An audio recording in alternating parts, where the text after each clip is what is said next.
ሰላም ጤና ይስጥልን ክብራትና ክብራን የፈርጥ ቲዩብ ተከታታዮች እንደምን ሰነበታችሁ? ዛሬ ደግሞ በአዲስ ፕሮግራም ወደ እናንተ ቀርበናል።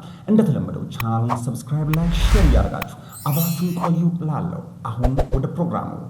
ከተራ ወጣትነት ወደ ኢትዮጵያ የሲኒማ ኮከብነት የተሸጋገረው ድንቅ ተዋናይ። አንዳንድ ተዋናዮች ገጸ ባህሪን ይጫወታሉ፣ አንዳንዶቹ ደግሞ ገጸ ባህሪን ይኖሩታል። የዛሬው ባለ ታሪካችን ገጸ ባህሪን ይኖሩታል ከሚባለው ሰው አንዱና ድንቁ ሰው ነው። ማን ነው ካላችሁ ሁላችንም የምናውቀው፣ የምናከብረው፣ የምናደንቀው ድንቁ ተዋናያችን አርቲስት ግሩም ኤርሚያስ ነው። አርቲስት ግሩም ኤርሚያስ የሰራቸው ስራዎች ሁሉም ማለት ይቻላል ለሁላችንም ትምህርት ሆነውናል። እንዲሁም ትወና ምን ያህል ሌቭል ድረስ ይደርሳል የሚለውን ነገር አሳይተውናል ማለቱ የማያዳግም እውነታ ነው።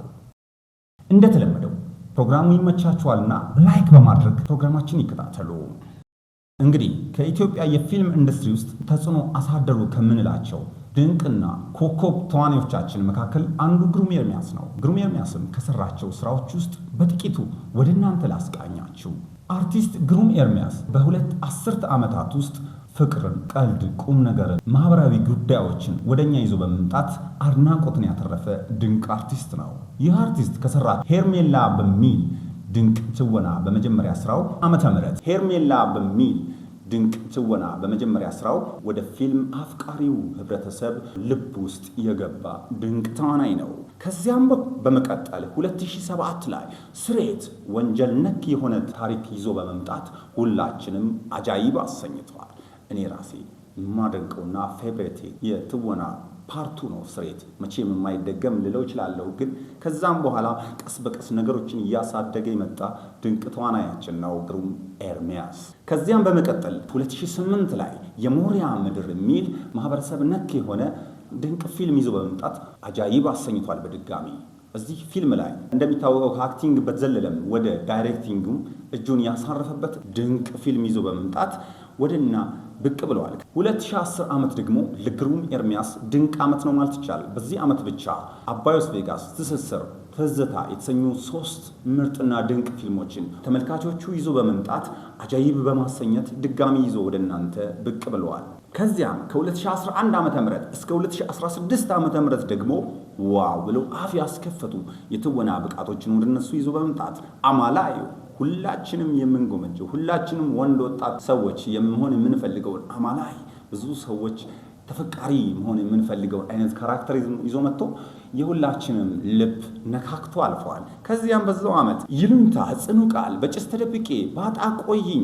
ላምባ ሁላችንም ያለቀስንበት ድንቅ ፊልም ይዞ በመምጣት ወደና ብቅ ብለዋል። ከዚያም በዛው ዓመት 79 የተሰኘውን ፊልም በመስራት ዋው በማለት ሁላችንም አፋችንን ከፍተን እንድናይ ያደረቀን ድንቅ አክተራችን ነው።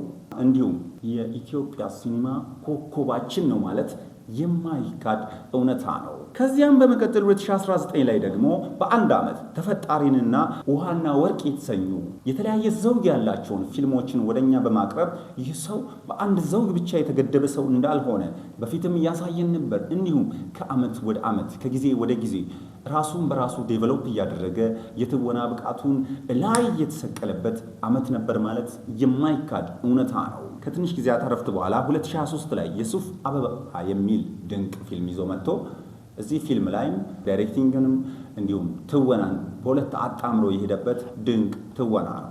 እስቲ እናንተም ደግሞ በዚህ ውስጥ እኔ ያልጠቀስኳቸው ነገሮች ካሉ ኮመንት ሴክሽን ላይ በማስቀመጥ እኛ ዝግጁ ነን ወደ እናንተ ይዘን ብቅ ማለታችን የማይቀር ነው።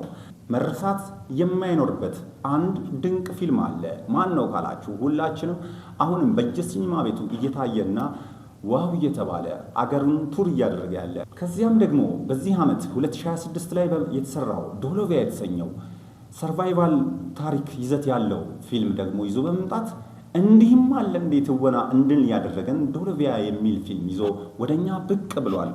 ከዛ ደግሞ እስቲ ወደ ሽልማቱ ጎራ እንበል።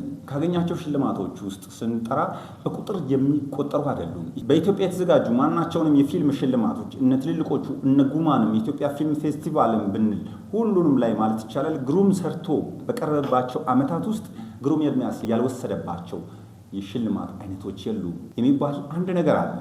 ግሩም ኤርሚያስ በዚህ ዓመት ፊልም ሰርቷል ከተባለ ሌሎቹ እንደውም እኛ ሽልማት ላይ ለምን እንቀርባለን የሚወስደው ያው ግሩም ኤርሚያስ ነው ብለው የተናገሩለት ድንቅ ተዋናይ ነው።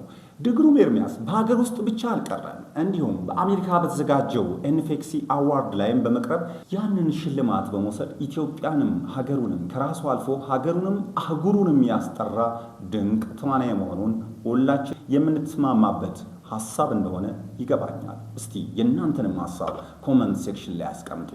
እንግዲህ ግሩም ኤርሚያስ ከ2005 ዓ.ም ጀምሮ እስከ ዛሬ ጥቂት የማይባሉ ፊልሞች የተወነ ሲሆን እንዲሁም ከ17 ከ20 ፊልሞች በላይ የተወነ ሲሆን በዚህ ፊልሞች እያንዳንዱ ሁሉም ሰው ላይ የቀሩ ገጸ ባህሪያት ናቸው። ለምሳሌ የኔ ፌቨራይት የሆኑት ላምባ፣ ስሬት፣ ሄርሜላ እንዲሁም ዶሎቪያ የተሰኙ ፊልሞች በእኔ በውስጥ የቀሩ ፌቨራይት የምላቸው ፊልሞች ናቸው። ከላይ ቶፕ 3 ላይ ማስቀምጣቸው። እስቲ የእናንተ ቶፕ 3 ወይም ቶፕ 10 የምትሉትን የግሩም ኤርሚያስ የተወነባቸውን ፊልሞች እስቲ ኮመንት ሴክሽን ላይ አስቀምጡ። ለዛሬ ያዘጋጀውላችሁ ፕሮግራም ይህን ይመስል ነበር። ፕሮግራሙ ከተመቻችሁ ላይክ በማድረግ እንዲሁም ቻናሉን ሰብስክራይብ፣ ሼር እያደረጋችሁ ለሌላ ሰው እንዲደርስ አድርጉ። እንዲሁም የቀረ ነገር እኔ ያው መቼ ሙሉን አጠናቅቄ ስለ ግሩም ኤርሚያስ ማውራት የምችል አይመስለኝም። ደግሞ አልችልም።